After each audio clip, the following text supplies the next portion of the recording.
Drip, drip, drip. Yeah, I'ma go.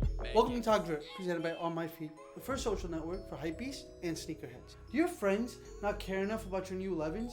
Did you wear Air Max to class?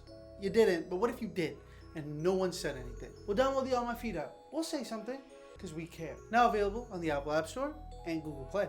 Last week, Supreme and the NORTHFACE teamed up and they dropped some pieces. And KANYE and Adidas released some foam runners. Let's get started. Drip, drip, drip. The saga of the Supreme NORTHFACE dates far back to about 2007, and for the past 14 years, whenever Supreme and the NORTHFACE drops something, it's kind of like when a celebrity wears a cool shoe in a TV show or in a movie. Hypebeasts just can't stop talking about it. Today, some of the highest priced Supreme items just happen to be TNFs.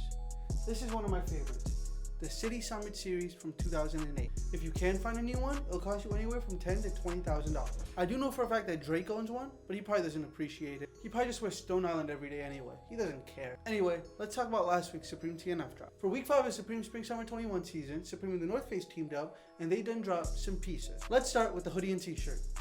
Each feature an icy mountain backdrop with a climber, you know, climbing. Last week we also got a blanket, a duffel bag, a tote bag, and a traction mule. Decked out in this all-over studded print. And it's fine. I wore weird studded stuff in high school, so I guess I can relate. However, no longer my steez. The most important part of the collection was of course the nups, the matching pants, the mountain jacket, and I guess we can give the vest an honorary mention too. The jacket, pants, and vest were supposed to match the accessories, as well as that sorry excuse for what I think is a show, as they were all decked out in that studded fashion. But in my opinion, it was just a soft week. The entire collection was kind of like the Snyder Cut. It was unnecessary, it was a lot, and I kind of wish it never happened. However, I will say my favorite part about the collection was the hoodie and t-shirt.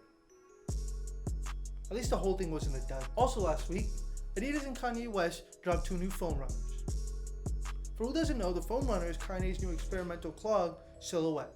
And lately, in hypebeast culture, whether or not there's a place for it has been the most polarizing debate since whether or not it's okay to wear Spizikes. It's not, and it's never been. So last week, Kanye released a foam runner in its second and third colorway, the sand and then the moon gray. Priced fairly affordably at $75, and I say fairly because I think a new pair of Crocs is like $40 or $50. I'm gonna go out on a limb and just say this: I don't hate this shoe. I know I hate almost every 350 that's come out since we started doing these again, but that's because they're all the same. This shoe is different. And I can tell just by looking at it some real thought went into the design of this ergonomic model. Also, when you pay a premium for a shoe, and yes, $75 is affordable, but when it comes to a clog, it's still considered a slight premium. Comfort should always be a priority. What do you guys think? Do you like the foam runner? Do you think the Supreme TNF drop was as weak as I did?